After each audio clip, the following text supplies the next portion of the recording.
So let's lead off from that into highlight of the conference, and I think it's going to be quite different from the things we recommended at the start. I've got a really boring one, but I think it was good boring, which is the McDonald's dude. The chief customer officer of McDonald's. Yeah, I thought he was really good in that he was the first one that broke away from the whole tech thing. It was really interesting because his family had been McDonald's franchise owners early on, so he'd sort of grown up with the restaurant brand.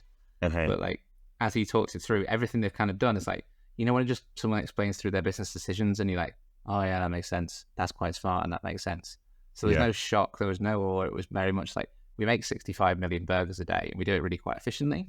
But the things that have changed is like the pandemic came along and it meant you couldn't go and sit in a McDonald's restaurant. But they were already thinking about things like, in some markets they already had delivery, other markets they didn't. They were playing around with like store footprints, store locations. I thought that was really, really interesting, if not having any sort of glossy, glamorous show tout to go along with it. I would have liked to see more people like that guy.